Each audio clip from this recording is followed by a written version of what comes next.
अकारण करुणा वरुणालय अखिलकूट ब्रह्मांड नायक श्री राधा कृष्ण के चरणार बिंदों में कोटि कोटि नमन।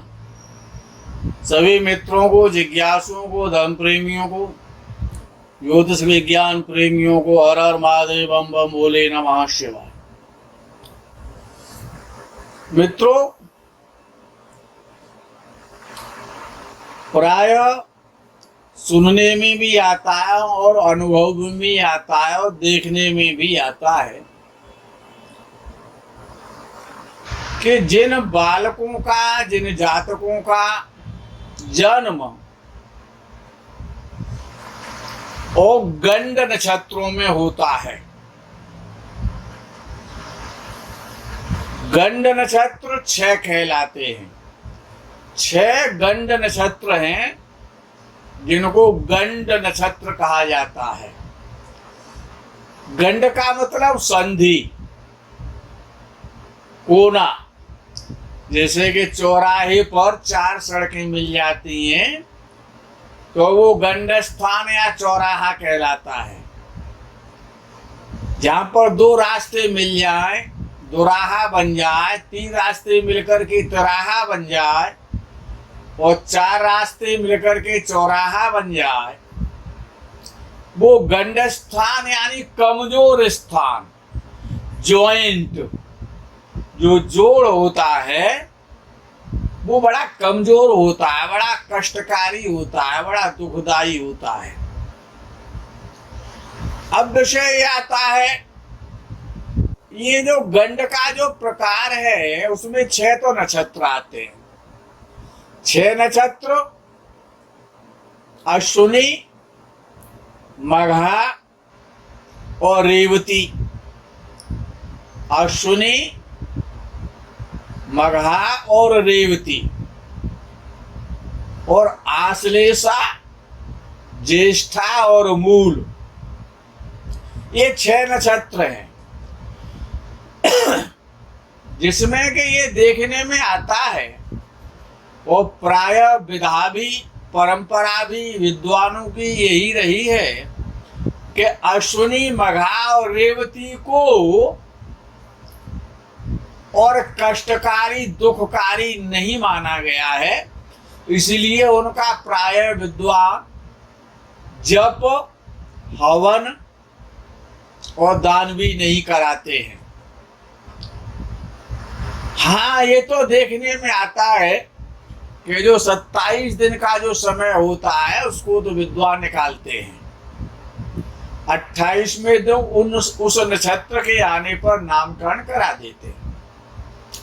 लेकिन ये भी देखने में आता है कि जो जातक इन गंड नक्षत्रों में जो उत्पन्न होते हैं, पैदा होते हैं, जिनका जन्म होता है इन 6 नक्षत्रों में, तो ये तो निश्चित है कि आश्लेषा, ज्येष्ठा और मूल, इनका कुप्रभाव भी होता है और सुप्रभाव भी होता है। इनमें जन्म होना ये आवश्यक नहीं होता है कि वो गलत ही हो। पूरा नक्षत्र कोई भी गलत नहीं होता है। और अश्विनी, मघा और रेवती, इन 3 नक्षत्रों को ज्यादा दोषी नहीं माना गया इनमें जन्म होने पर। लेकिन दोष तो रहता है। अगर दोष नहीं होता तो ये गंड मूलों की, गंड नक्षत्रों की संज्ञा में नहीं आते। दोष तो रहता है लेकिन थोड़ा दोष कम हो जाता है, उसकी मात्रा कम हो जाती है। और दोष तो दोष होता है, पेट में दर्द हो रहा है तो थोड़ा हो रहा है या ज्यादा हो रहा है, दर्द तो होता है ना। अच्छा, एक तिथि गंडांत तो होता है। जो तिथियां होती हैं, पड़वा, नौमी, दशमी, एकादशी, द्वादशी, जो भी ये तिथियां बनाई गई हैं, तो इन तिथियों के जो नंदा तिथि जो कहलाती हैं, उनकी प्रारंभ की पूर्णा तिथि की बाद की 2 घड़ी और नंदा आदि तिथियों की प्रारंभ की एक घड़ी। एक घड़ी का मतलब होता है 24 मिनट। तो इन तिथियों में अंत में नंदा और पूर्णा तिथियों में, नंदा और पूर्णा तिथियां कौन सी हैं वो तो आप जानते ही हैं। तो इन तिथियों के जो नंदा तिथियां उनमें एक घड़ी के प्रारंभ में यानी 24 मिनट के प्रारंभ में तिथि से और पूर्णा तिथि के 2 घटी यानी 48 मिनट जब लास्ट में तिथि के रह जाते हैं तो इसमें कोई भी काम करना अशुभ होता है, यानी उस कार्य का फल नहीं मिलता। यदि कार्य हो जाता है तो उसमें हमेशा कठिनाइयां और परेशानियां आती रहती हैं। एक होता है नक्षत्र गंडांक, जो मैंने अभी आपको बताया था। अब जैसे किसी का जन्म ज्येष्ठा और रेवती और मूल नक्षत्र में हुआ है, ज्येष्ठा नक्षत्र, आश्लेषा नक्षत्र और रेवती नक्षत्र, ये भी तीनों मूलों के ही हैं।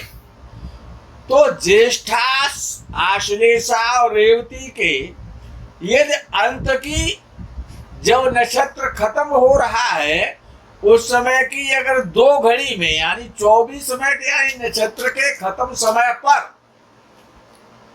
अगर किसी का जन्म होता है और मूल, मघा और अश्विनी इनकी स्टार्टिंग की 2 घड़ी में यानी प्रारंभ जब इन नक्षत्रों का होता है तो उसके जो 48 मिनट है उनमें कोई भी शुभ कार्य नहीं करना चाहिए, अन्यथा उसका फल नहीं मिलता है। अब इसी प्रकार से लग्न घंटांत भी होता है। लग्न घंटांत तो मीन, वृश्चिक और कर्क लगन, लगन तो 2 घंटे के लिए लगभग होता है। 24 घंटे में 12 लग्न भोग कर जाते हैं। तो मीन, वृश्चिक और कर्क लगन, अगर इनमें से कोई लगन चल रहा है तो इनमें अंत के 12 मिनट अर्थात आधी घड़ी, और मेष, सिंह और धनु यदि लगन प्रारंभ हुआ है तो उसकी प्रारंभ की आधी घड़ी यानी 12 मिनट अंत के मीन, वृश्चिक और कर्क लगन के, और धनु, सिंह और मेष इनके प्रारंभ के 12 मिनट में कोई भी शुभ कार्य नहीं करना चाहिए, या तो उसका फल नहीं मिलता है या फिर वो कुछ दिन कार्य चल करके नष्ट हो जाता है। इसी प्रकार से तिथि, नक्षत्र और लगन के तिथि, जो तिथि का जो आपको अभी बताया गया था पूर्णा और नंदा तिथियों के विषय में, तो तिथि, नक्षत्र और लगन अगर ये इनका तीनों का जब गंडांत मिल जाता है, तिथि के भी गंड समय में, नक्षत्र के भी गंड समय में और लगन के भी गंड समय में, यानी कि जहां पर ये 3 गंड एकत्रित हो जाते हैं, तिथि, नक्षत्र और लगन, और यदि इस समय किसी जातक का जन्म होता है तो या तो वो हमेशा रोगी रहता है या वो जीवित नहीं रह पाता है, अल्पायु होता है। और यदि रोगी भी नहीं रहा और जीवित भी बना रहा, रोग भी ना हो और जीवित भी बना रहा, तो ऐसा बालक बहुत बड़ा यशस्वी, धनी, कुल में दीपक होता है। अब विषय आता है कि कोई भी कह देता है कि ज्येष्ठा नक्षत्र में जन्म हुआ है तो बालक बड़ा गलत होता है और ज्येष्ठा नक्षत्र तो मूलों का नक्षत्र है। अब इस नक्षत्र में कितनी, क्योंकि नक्षत्र तो 60 घटी का होता है ना, 24 घंटे का एक नक्षत्र होता है। 60 घटी और एक घटी में 24 मिनट होते हैं। तो यदि किसी बालक का जन्म और ज्येष्ठा नक्षत्र में हुआ है, जो को बहुत ज्यादा गलत माना जाता है, तो इस ज्येष्ठा नक्षत्र की 60 जो घड़ी का जो नक्षत्र होता है उसके 10 भाग कर लिए जाए, यानी कि हर भाग 6-6 घटी का हो जाए। 6-6 घटी का एक भाग बन जाएगा। तो अब आप स्वयं देख सकते, किसी के बहकावे में ना आवे कि कितने उस नक्षत्र की घटी पूरी होने पर क्या फल होता है। तो इसके 10 पार्ट बनाने वो आप आराम से बना सकते हैं। 6-6 घटी का एक पार्ट हो जाएगा तो 10 पार्ट हो जाएंगे एक नक्षत्र के। तो ज्येष्ठा नक्षत्र की पहली 6 घड़ी में यदि किसी बालक का जन्म हुआ है तो जो उसकी जो नानी होती है, माँ की माँ, उसके लिए बहुत कष्टकारी होता है। और ये 12 घड़ी व्यतीत होने पर 6 घटी के व्यतीत होने के बाद में, यानी 12 घड़ी तक 6 घड़ी व्यतीत होने के बाद में यदि किसी बालक का जन्म हुआ है तो वो नाना के लिए बहुत ज्यादा कष्टकारी होता है। और जब 12 घड़ी व्यतीत हो जाए, 12 से और 18 घड़ी के मध्य में, और यदि किसी बालक का जन्म हुआ है तो वो मामा को कष्टकारी होता है। और 18 घड़ी से और 24 घड़ी के मध्य में यदि किसी जातक का जन्म होता है तो वो अपनी माँ के लिए कष्टकारी बन जाता है। और 24 घड़ी से और 30 घटी के मध्य में यदि किसी बालक का जन्म होता है, जातक का जन्म होता है, तो जातक अपने लिए, स्वयं के लिए ही कष्टकारी रहता है। यानी कि उसे ही कष्ट मिलते, शरीर के से कष्ट मिलते, और अल्पायु भी कहलाता है, या रोगी रहता है, या कमजोर होता है। और यदि 30 घड़ी से और 36 घड़ी के मध्य में यदि किसी जातक का जब जन्म होता है, किसमें, ज्येष्ठा नक्षत्र में, तो अपने वंश वालों के लिए, अपने गोत्र कुल वालों के लिए ऐसा बालक कष्टकारी हो जाता है, जातक। और 36 घड़ी से और 42 घटी के बीच में इस नक्षत्र की में यदि किसी बालक का जन्म हुआ है तो वो पूरे ननिहाल के लिए, नाना मामा सबके लिए कष्टकारी हो जाता है। और अपने परिवार के लिए भी, कुटुंब के लिए भी कष्टकारी होता है, यानी ननिहाल के लिए और अपने परिवार के लिए, दोनों के लिए कष्टदायक होता है। और 42 घड़ी से और 48 घड़ी के मध्य में यदि किसी बालक का जन्म हुआ है तो अपने बड़े भाई के लिए कष्टकारी होता है। और 48 घड़ी से और 54 घड़ी के मध्य में, ज्येष्ठा नक्षत्र में यदि किसी बालक का जन्म हुआ है तो वो शादी होने के बाद, जब उसका विवाह हो जाता है, जब उसकी मैरिज हो जाती है, तो अपने ससुर के लिए कष्टकारी होता है। तो उसका ससुर होता ही नहीं है जब उसकी शादी होती है, या फिर शादी होने के बाद ससुर के मरने के चांस ज्यादा बढ़ जाते हैं। और 10वीं घड़ी में जो अंत में 54 से और 60 के बीच में, यानी ज्येष्ठा नक्षत्र के अंत की जो 6 घड़ी हैं, यदि उनमें यदि किसी जातक का जन्म हुआ है तो पूरे कुटुंब, पूरे परिवार के लिए कष्टकारी कहा जाता है।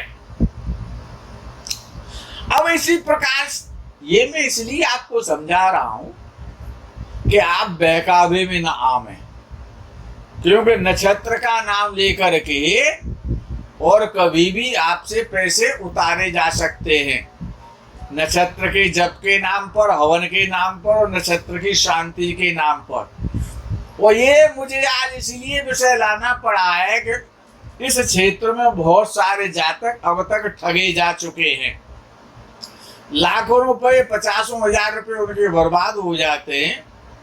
तो ज्येष्ठा नक्षत्र की इस प्रकार से आप स्वयं अपनी कुंडली देख करके, बहुत सादा तरीका, सरल विधि मैंने आपको समझा दी है, तो उसको आप देख सकते हैं कि आपको उसका उपाय कराना है या नहीं कराना है, परिवार वालों को कराना है या जातक का उपाय होना है या ननिहाल वालों को कराना है, किसको कराना है किसको नहीं कराना है। और कराना ही नहीं है, क्योंकि इस नक्षत्र में जातक बहुत बड़ा यशस्वी और धनी, बहुत बड़ा कुलदीपक भी तो होता है ना, वो भी तो आपको ही देखना पड़ेगा। जिसे कहते हैं राजमूल, जिसे कहते हैं, जो मैंने बताया था, यशस्वी, धनी, मानी, सम्मानी, कुलदीपक कहलाता है, उसको कहते हैं राजमूल। यानी ऐसा व्यक्ति राजा के समान और धनी और ऐश्वर्यशाली होता है। इस विषय को आगे बढ़ाते हैं, मूल नक्षत्र का नंबर ले लेते हैं। अब मूल नक्षत्र में क्या करना है? मूल नक्षत्र में भाग नहीं किए जाएंगे, पाठ समान रूप से नहीं हो सकते, उसका विधान अलग है समझने का। आप उसे भली भांति समझिए। और सबसे पहले ये समझना है कि हर नक्षत्र, अभिजित नक्षत्र को छोड़ करके, उसके आगे का और पीछे का एक एक नक्षत्र छोड़ करके, और हर नक्षत्र 60 घटी का भोग करता है, ये हमेशा ध्यान रखना है। अब मूल नक्षत्र का नंबर ले लेते हैं। मैं आपको पहले ही बता दूं कि मूल नक्षत्र पूरी 60 घटी तक भोग करता है। तो जो पहले की जो नक्षत्र के प्रारंभ की जो 8 घटी हैं, नक्षत्र के प्रारंभ की जो 8 घटी हैं, उसके बाद की 8 के बाद में और 14 घटी तक, यानी 6 घटी उसमें और जोड़ दें। उसके बाद उसमें 11 घटी और जोड़ दें, उसमें फिर 9 घटी जोड़ दें, फिर उसमें 14 घटी जोड़ दें, फिर उसमें 5 घटी जोड़ दें, फिर उसमें 4 घटी जोड़ दें, और उसमें फिर 3 घटी जोड़ दें। तो ये 60 घटी आपकी पूरी हो जाएंगी। उसका जो विद्वानों ने जो फल बताया है कि मूल की 8 घड़ी के प्रारंभ में यदि किसी जातक का जन्म होता है, तो या तो जातक जीवित नहीं रहता है, और जीवित रहता है तो बड़ा क्रोधी होता है, दुष्ट बुद्धि का होता है, और 8 से और 14 घटी के मध्य में, यानी दूसरे पार्ट में 8 घटी के बाद किसी जातक का जन्म होता है, तो धन की हानि होती है। और 14 घटी से लेकर के 11 घटी उसमें और प्लस कर दी जाए, तो यदि इसमें किसी जातक का जन्म होता है तो वो अपने भाई के लिए कष्टकारी होता है। उस 11 घटी के में 9 घटी और जोड़ दी जाए, तो ये तो माता के लिए कष्टकारी ऐसा जातक होता है। उसके बाद उसे 14 घटी और उसमें प्लस कर दी जाए, तो परिवार का नाश करने वाला होता है। उसमें 5 घटी और जोड़ दी जाए, तो बहुत बड़ा राजा बनता है, रईस बनता है, मंत्री बनता है, और बहुत बड़ा आदमी बनता है, या फिर राजकुल में जन्म लेता है, किसी जनपद का या किसी राज्य का बहुत बड़ा अधिकारी बनता है, उसे राज्य की प्राप्ति होती है। और अंत की जो 4 घटी है उस नक्षत्र की, ये दोनों में किसी का जन्म होता है तो वो निश्चित रूप से राजा बनता है।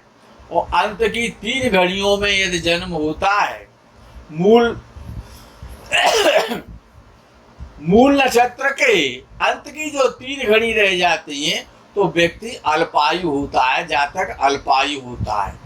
मित्रों, मैं इनके उपाय भी बताऊंगा। अभी केवल 2 नक्षत्र हुए हैं, तो इनको आप समझ सकते हैं, अपने द्वारा समझ सकते हैं, अपनी कुंडली देख करके समझ सकते हैं, क्योंकि एक घटी का 24 मिनट का मतलब होता है, तो उसका आप घंटा मिनट में टाइम बना सकते हैं और उसके पाठ कर सकते हैं। और जैसे मूल नक्षत्र के पाठ हैं, उसमें थोड़ी कठिनता है समझने में, वो भी मैंने आपको समझा दिया है। आगे का नंबर आश्लेषा नक्षत्र का है, अन्य नक्षत्रों का है, उनको भी आपको समझना है। और इनके उपाय बड़े सरल हैं, बड़ा श्रेष्ठ हैं, वो उपाय भी आपको सुझाएंगे, जिससे कि इन 6 नक्षत्रों में यदि किसी भी जातक का जन्म हुआ है तो उसको जीवन में जो भी कष्ट प्राप्त होते हैं उस नक्षत्र के कारण, वो उसको कष्ट की निवृत्ति हो जाए, उसका जीवन सुखमय हो जाए, धनमय हो जाए। इसीलिए इस प्रसंग पर आज प्रकाश डाला गया है। हर हर महादेव, बम बम भोले, नमः शिवाय। जय गो माता।